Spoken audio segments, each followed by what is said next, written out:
Hi guys, and welcome to the Avantgarde Health and Wellbeing space. Yes, it's yours truly, Ukwalo Ungutu Kaloku Indo Apezimnandi, also Hobese, and who am I to argue my classes in this demand? Honey pots overflowing. It's a love thing. We love people, we won't like that. So guys, thank you for tuning into my channel. Yes, we do have a name. It's Avantgarde Health and Wellbeing Space. We'll be talking about those things that have to do with your health, of course. We'll be looking at diet, nutrition, fitness. So we'll be looking at weight management, weight loss. We'll be looking at your diet, how you can best manage your diet, whether it's tailoring it to a stressful lifestyle, to a particular maybe disease such as diabetes or cancer, what kind of diets are suitable for you and what types of foods should you be looking at. So we'll explore all those avenues. We'll be looking at, close to my heart, mental health, okay, and well-being. So we'll be looking at diets there, at lifestyle choices, how they impact or exacerbate matters, how we can best improve and manage. As a solution orientated individual, I'm all about coming up with ideas, looking at research, and of course, cultivating and putting plans in place. So for me, if there's a problem, there's got to be a solution. If we can't think of one now, let's find one. So health and well-being are quite important. I believe our health is the foundation of everything else that we touch in our lives, everything else that touches us in our lives. So whether it be stress, whether it be a biological thing, whether it's psychological, as I mentioned, stress, emotional issues, or work as well. So in all that we pursue, in all that we do, our health is the foundation that impacts how we continuously relate, negotiate, and of course cope with the circumstances, the pressures, and the different factors that come with our day-to-day lives and the environments and spaces that we are exposed to.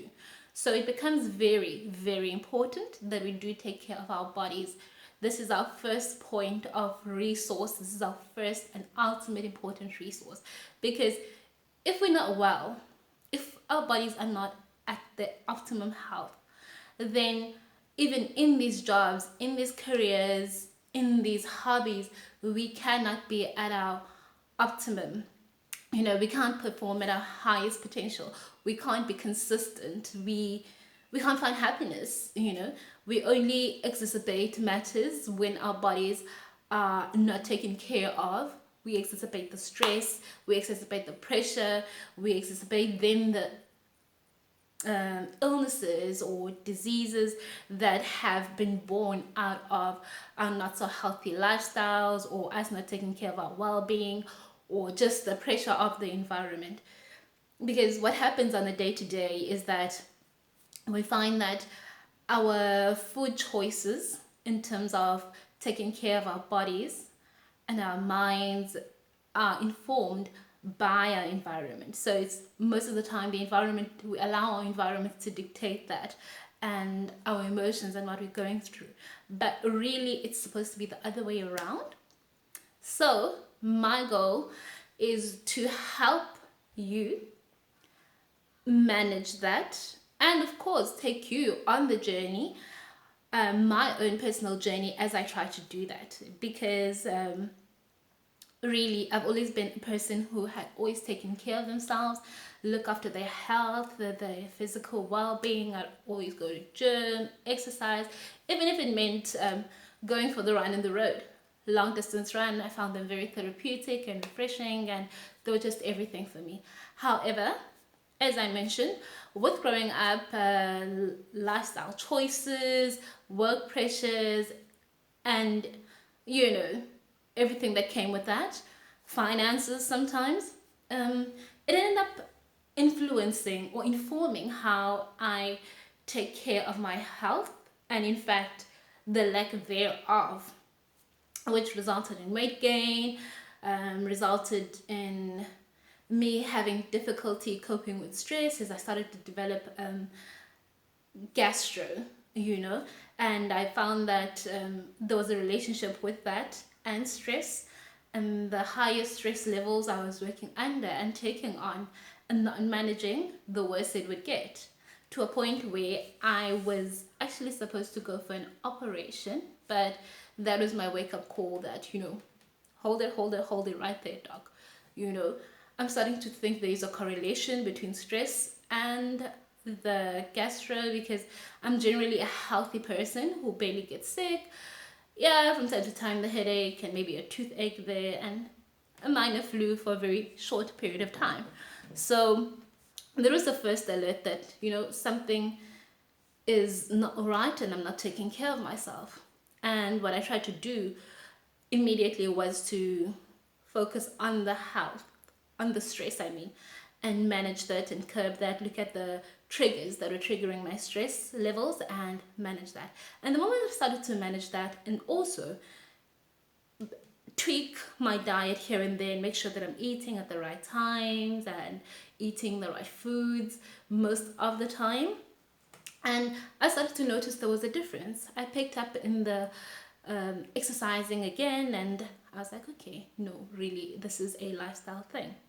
And I started to take care of myself again, and, you know, gastro got so much better that I was actually off medication. I didn't have to go for the operation, and, you know, I could enjoy things that I was no longer enjoying because I couldn't even have, because, well, I had to get off because the gastro was just very high now, and just a sip of coffee would just give me the most painful cramps ever, and I'd just be a mess, and it would be hard walking, focusing, you can imagine. So anyway, past that, weight gain, I started to gain weight, and again, you know, while I enjoyed that, it looked good, jeans felt good, they looked good, but then again, I'm not that person. I'm a health conscious person who loves being fit, who loves being in shape, and that was an indication that, girl, you are not being consistent and you're not being true to yourself and your values. You value health, you value being at your optimum and, you know, taking care of yourself, and these are things you are no longer doing. And yeah, so come 2018, July, I come across the 31-day challenge of being sugar-free by Carolina Rebecca on social media. And I'm thinking, hey, that would be a great thing to go on, you know, a great challenge to be a part of, because I have sugar issues. While I do love sugar, I overindulge when it comes to sugar, and my relationship with sugar is actually a very toxic and abusive one.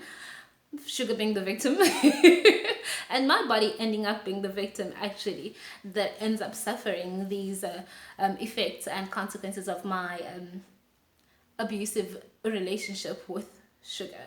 So I always overdose on sugar. I would take this cup, I'd have about 4 to 5 spoons of sugar with my coffee or tea, and that doesn't include all the other sweet stuff I probably have in a day. And whenever I needed that energy boost, I probably like go grab a chocolate and then start getting busy, because also when I work, which I think happens to a lot of us, you get consumed, whether you're chasing a deadline or just so consumed in what you're doing in this moment. And because we sit a lot, you know, so, and you just so busy, you don't have time to get up, you just take whatever you can grab, and sometimes you grab something from somebody else and you just eat.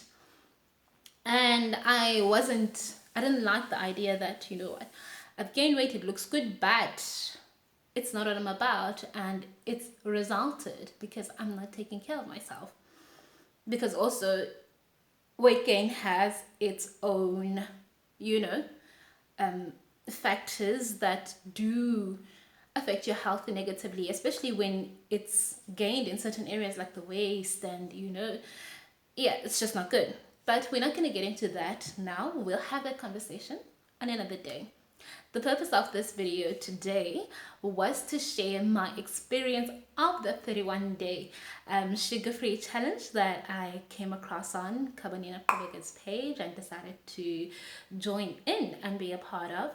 And of course, add a bit of extra challenge on top of that, being extra as always, the vegan challenge. So I wasn't on sugar for the whole of August and I wasn't on meat. I wanted to lose the weight. I wanted to clear my skin because also my skin wasn't looking good. Yeah, as a stranger or other person out there, you wouldn't notice anything, but I know how my skin looks at its optimum and I wanted that back. And I wanted my body also at its optimum. I wanted my well-being to feel at my optimum, and I was feeling that. And I was also carrying the guilt of, when I wake up in the morning, I just don't like the fact that I'm not doing the things I should be doing. So anyway, jumped on that 31-day challenge, and from the 1st of August, there was no sugar in the food that I consumed. I wasn't consuming any products that had added sugar, and the same with meat. Now, that made the challenge so much more challenging. It was frustrating at times. It was torturous at times, because now I've taken on two things that actually give our bodies energy, and I found myself sucked of energy a lot of the time. I didn't enjoy going to gym sometimes because I'd get so mad that all I can buy myself right now is water, and I need just a bit of an energy kick, and I can't just grab that muesli bar or oats bar or whatever, that pie or whatever it is, and then go to gym. But the positive of that was I had to now prepare lunch. I had to prepare my meals and be conscious of how I was eating and what it was that I was snacking on to give me the kick of energy. That's where the discipline was formed, and which was a great positive and something that I did find solace in those moments of frustration. As much as when I found that solace, it wasn't like, oh yeah, I get to make a healthier choice.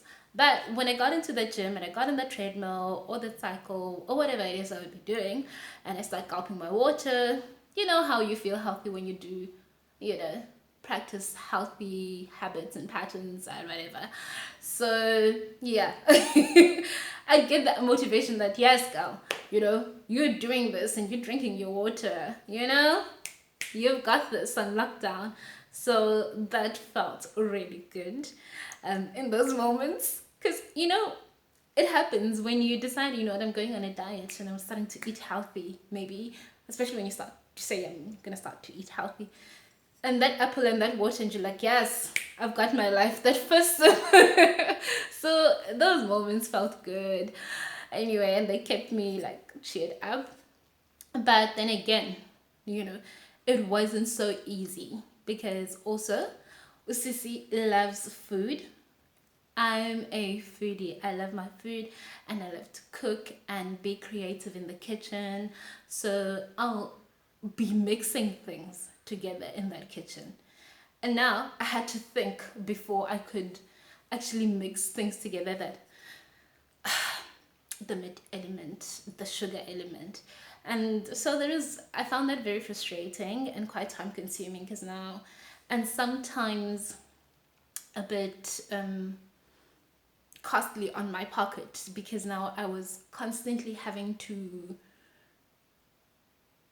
look for specific things, and I don't want to substitute. I don't want meat replacements, which are quite expensive, but not only because they're expensive, but because I felt that would just make me fail the whole challenge. Because then when it comes to meat, if I'm eating meat, I must eat meat. I mustn't eat a meat replacement, because that's going to make me want meat. It's either I'm having it or not having it at all. The same with sugar. So there were times where cooking was daunting and annoying, even though there were some times that it was fun because you saw the recipes. But when your body started to want meat specifically, listen, you'll cook up a storm and rock that kitchen and create your magic. It'll taste good, but you still will not get that satisfaction, and that was frustrating. I found that extremely draining. And yeah, so I've mentioned the frustration that came with having to think what I'm gonna cook now, what I can add into what I'm cooking and what I can't add. That I found to be a drag for the vegan challenge. And also the fact that I constantly had to prepare every single meal that I was going to have for the day, other than snacks, because then I snacked mainly on fruit, so that was okay. Learning to have my coffee without sugar wasn't so bad, and I think it is because I was on the vegan challenge along with that, which was the most tormenting and challenging one for me.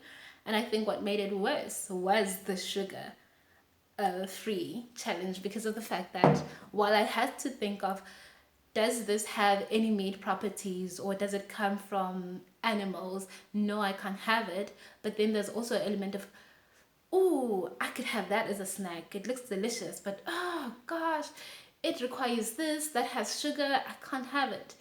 So while the other one gave a balance to make the other challenge easier, the other challenge added the strain to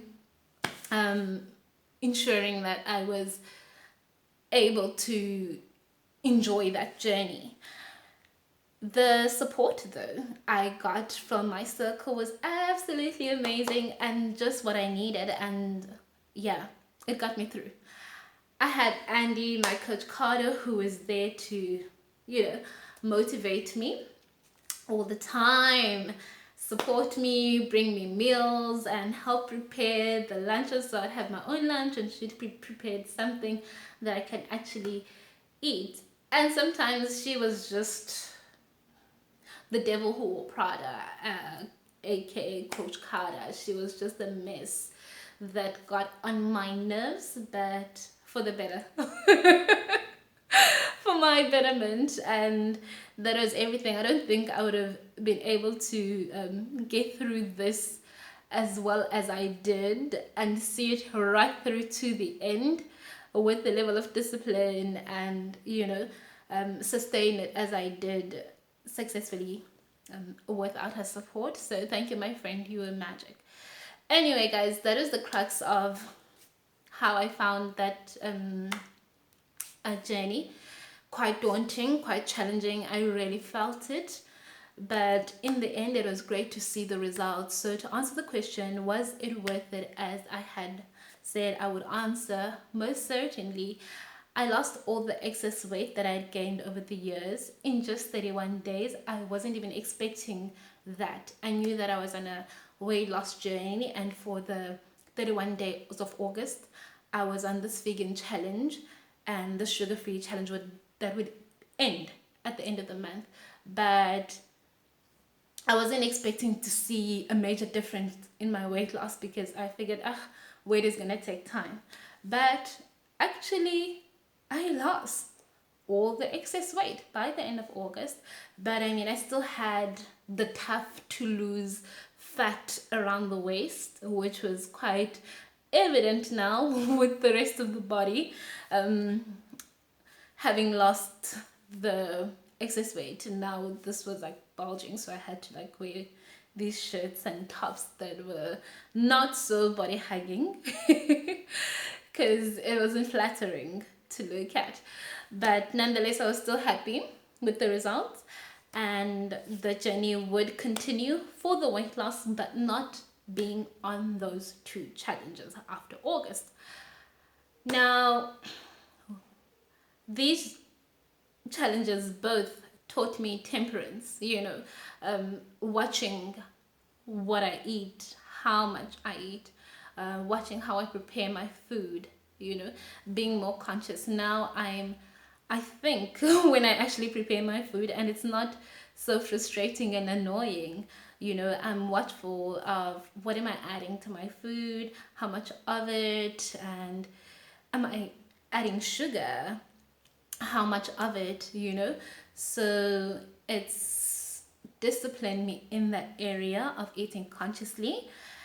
And of course, the benefits of the clearer skin and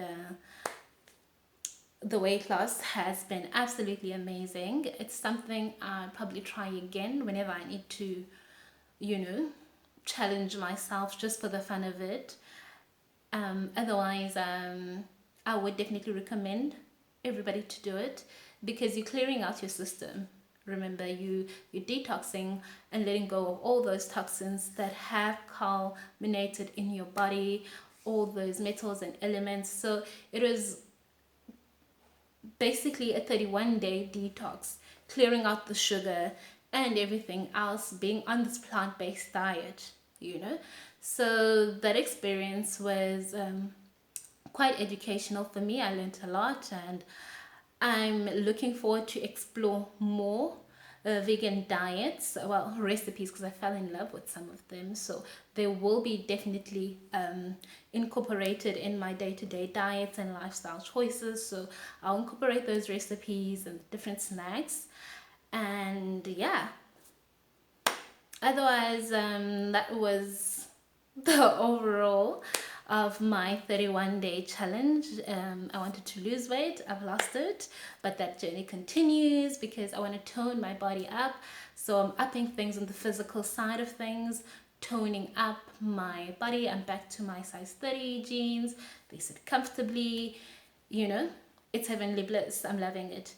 And my skin is clearer. So I'm continuing there with the water. Just keeping things balanced there and detoxified. So whenever I wake up in the morning, I got my 4 glasses of water, with lemon. So the one I have when I get up, before I do my meditation and Bible studies, I've got my bottle of water. Then I go off to the shower, I come back, and I finish off my second bottle of water before I actually have my breakfast. This helps me clears up. And then of course I have my green smoothie, which also helps me clear out the toxins. And I head to work where I'll probably have my oats later on in the morning because I get to work quite early in the morning. So yeah, and sometimes I'll just have a cup of coffee, which I actually now enjoy without the sugar, which took me by surprise, and I now enjoy what I call the bulletproof coffee. That's what it's called, actually. I heard from a neuropsychologist on one of Timothy Morace's podcasts, where you pour a spoon of coconut oil in your coffee, a spoon of cinnamon. Well, I add cinnamon because I don't add sugar anymore in my coffee. And then I pop it in the blender. It does its thing, and I enjoy coffee that stimulates me mentally and of course aids with the weight loss. So guys, that was basically what I took from that experience and what I achieved from that experience of the 31-day challenge. Something I definitely endeavor on again if that challenge was to come up. The vegan challenge, I wasn't quite fair on that one because I couldn't experience it fully because of the fact that I was off sugar. So I was further limited, in terms of what I could have. I would love to explore it. I didn't think that is something I would be willing to do again, but one of these days I'd love to explore it again fully and just eat alone and just lose myself in that whole experience. But it's definitely something that's worth it. So guys, do take care of yourself, look after your health, and be mindful of sugar.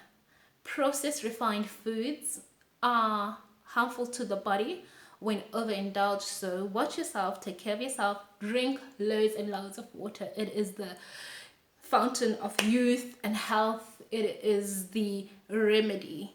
It is the life-giving potion. So drink much of it, add some lemon juice to it. It keeps your body alkaline, because our bodies are quite acidic, so you want to maintain that balance, because the higher the acid is, the more prone you are to certain diseases. And of course, managing your weight as well is quite essential, to ensuring that you stay healthy, because then you're not so vulnerable to diseases such as diabetes, stroke, and heart disease, you name it. So I'll be sharing next time what you can add to your diet, what it can do for you from spices and herbs, and the different types of foods you can add for now if you don't want to go on a diet or a challenge. But what are the important foods that you should actually be having?